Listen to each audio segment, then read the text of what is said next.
السلام علیکم. شپږ نصیحتونه د شپږ کلن نه 14 کلن ته. اول نصیحت زما تاسو دا دی چې هیڅ کله هم په خپل ژوند کې غټې فیصلې په خپله مه کوه. یو مثال د واده دی. په دې مسله کې همیشه د مور پلار خبره واوره او انشاءالله هغوی همیشه تا دپاره خیر غواړي، شر نه غواړي. دویم نصیحت زما تاسو دا دی چې خپل ځان دپاره یو رول ماډل ټاکه بدون د شک نه چې رسول الله صلی الله علیه وسلم زموږ رول ماډل دی چې هغه هر څه کړي دي د هغه په قدم موږ قدم کېدو. لیکن دا مهمه ده چې اوسني عصر کې د یو انسان ځان ته رول ماډل ټاکي څوک چې انشاءالله ښه مسلمان دی او دا هم په یاد وساته چې هغه انسان دی هغه نه اشتباه کیدی شي. لیکن ځان ته رول ماډل ټاکه او وګوره چې هغه څه کړي دي انشاءالله کوشش کوه ته هغه نه بهتره وکړي. مثلا ما خپل ځان ته رول ماډل ټاکلی دی او هر څه مې پلان کړي چې هغه څه کړي زه غواړم چې هغه نه هم څو قدم مخکې لاړ شم. تاسې همداسې په خپل ژوند کې یو رول ماډل ټاکه، مهم نه تا سره نږدې وي بلکې لرې هم وي، کارونه تعقیب کوه، کوشش کوه چې هغه څه کړي دي هغه هم ته وکړي، هغه نه بهتره نور کارونه هم چا نه وکړي. دریم، کوشش کوه چې بنیادي شیانو باندې کار وکړي.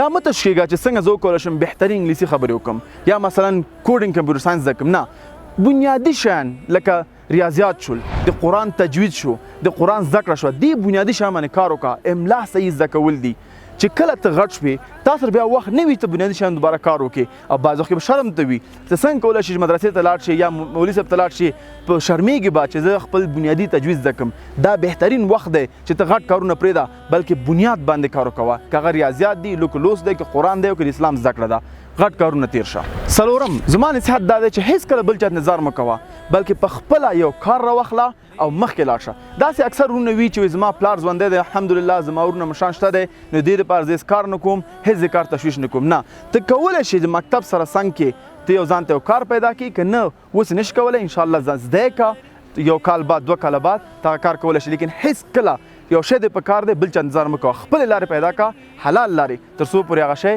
لاسته راوړې. پنځم، هیڅ کله شارټکټ پسې مه ګرځه. شارټکټ زما مقصد څه دی چې دلته یو رئیس دی که زه هغه سره باډي ګارډ شم که هغه سره انډیوال شم نو زه هم یو مقام ته ورسېږم. نه، په خپله ریاست ټارګټ کړه او هغه ته کار وکړه. شارټکټ هیڅ کله کامیابي نه ده.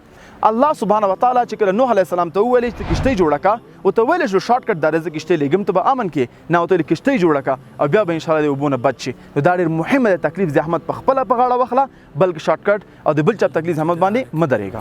شپږم چې ټول نه دا ډېر مهم دی، هیڅ کله هم کوشش مه کوه چې ځان مشهوره کړې او کار وکړې د شهرت ګټلو دپاره، بل کوشش کوه څنګه مهارتیا او وړتیا ځان کې پیدا کړې. انشاءالله تا کله کله وړتیا وي حتما دا وړتیا دی لیاقت به وي چې ته په دې مشهوره شي. زه درته مثال درکړم، که ته بهترین ډاکټر په ښار کې یې نو خلک به اتوماټیک ستا نوم خلک اخلي دا بهترین ډاکټر دی.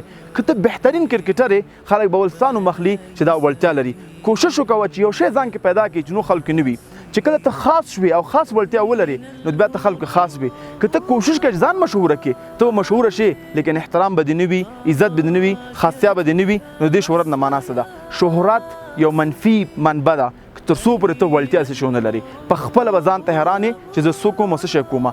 که وړتیا ولري نو انشاءالله ته به پوهېږي زما د دې کار وجې نه زه مشهور یم او خلک زما احترام کوي او ته به د الله نه د هغه کار لپاره شکریا ادا کوې. که ته دغه نصیحتونه تعقیب کړې انشاءالله زه مطمئن یم چې ته به په دې دنیا کې هم کامیابی او په آخرت کې هم چنان چې ټول نه مهم موږ ته آخرت دی. السلام علیکم ورحمة الله وبركاته. که تاسو غواړئ چې همداسې ویډیوګانې نور هم وګورئ نو بیا حتما زما پیج لایک کړئ، یوټیوب چینل سبسکرایب کړئ او په انسټاګرام کې فالو کړئ. که غواړئ زموږ لیکنې ولولئ نو بیا حتما زموږ ویب سایټ ته راشئ.